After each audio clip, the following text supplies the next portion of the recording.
It is Tuesday, May 19th. I'm Mark Stewart, and this is my PPE for the libertarians. Not personal protective equipment.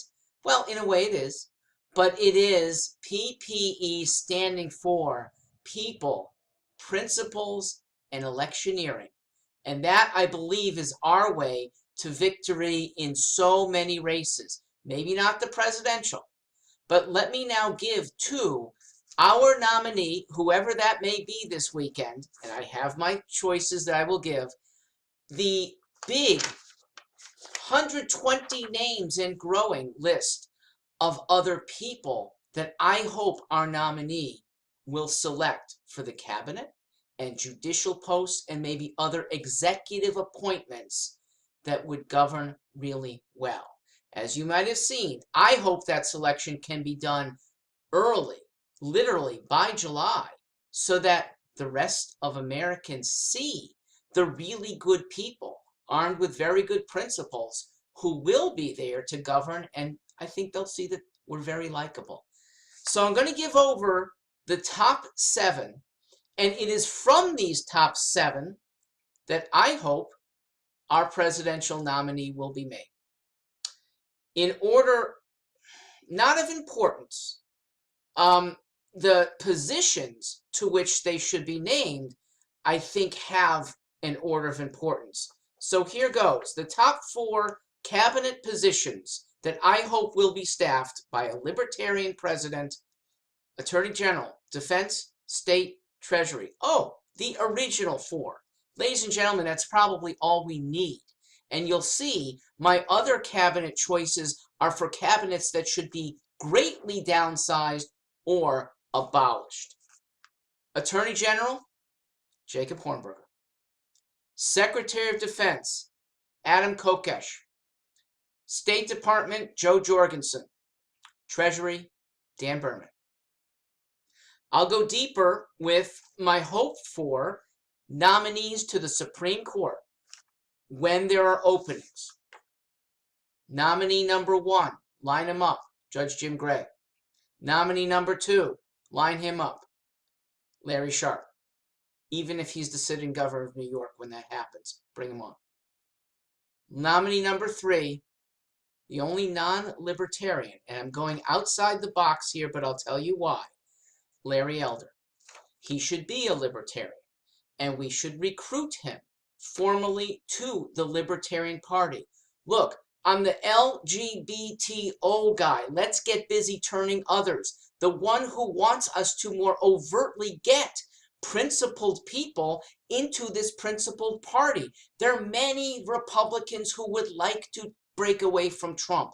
We should be goading them. There are some Democrats who would like to break away from the Biden, Hillary, Elizabeth Warren orthodoxy there. We should be goading them as well. Larry is a great exemplar, and if we did go outside the box with Larry and Larry, Elder and Sharpe as our team, I think that's a winner. I really do. But going outside the box does require, yes, somebody to be a committed libertarian with a website. The Sage of South Central might not be there yet, but we can in a few years comfortably get him to be a Supreme Court nominee. All right, so the final on that big 8-pack, all right, is not eligible to be president, but with a certain appointment might be more powerful than the president.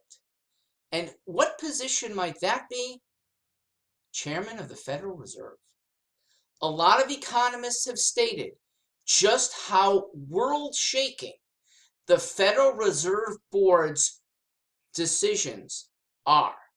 Now, most of us don't want it to be that momentous, including this nominee. She would probably like to have a less empowered, defanged Federal Reserve. And I think almost all libertarians agree in that. Veronique de Rougy, eloquent, so knowledgeable, so passionate. I think she can run anything. I'd like to see her as Fed chairman. I'm going to continue with, important in a way, the press secretary. Now, what you'll see is a job sharing, which I believe should be done for every department. I think we should have 3 vice presidents. I think we should have 3 to 5 cabinet secretaries. So, not a cabinet position, but really important, especially in this Trump era that has made it maybe more important. The communication and entertainment portion. And Trump is pretty good at that. But we're going to be a lot better.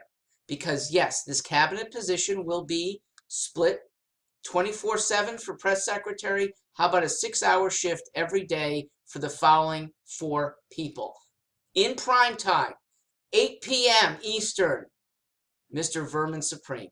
Look, there's nobody who is a better combination of entertaining with serious principles. Underneath the boot he wears on his head is a really thoughtful guy, and he is worth listening to and worth watching at the same time. 8 p.m. to 2 a.m., Mr. Supreme. Now, on the other side, how about your AM guy? Not as humorous, but so insightful for so long. And prime time is something that he once had, that is John Stossel. So how about from 8 a.m. to 2 p.m. Eastern, he's our press secretary. In between, from 2 to 8, Lisa Kennedy Montgomery. And for your late night, early morning entertainment, because she is a libertarian and she's running for mayor of New York, that is Stacey Prusman. I'll conclude with 2 other positions in this tape. I got more after this. Border enforcement. This is a position that we don't yet know how to fill. Because as I've said for a long time, we don't know who we want to have and who we want to deport, if anyone. Well, the wisest young person in my orbit is Ben Shapiro.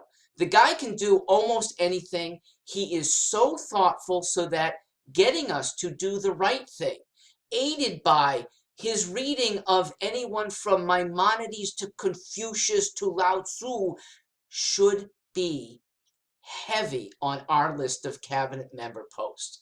He deserves our huge respect, and I think in this very tough position, once we decide, or in the process of deciding how we enforce, who do we enforce against, Ben Shapiro should be ICE border enforcement. But I'd split that because ICE also involves customs and naturalization. It used to be called a different department name, INS.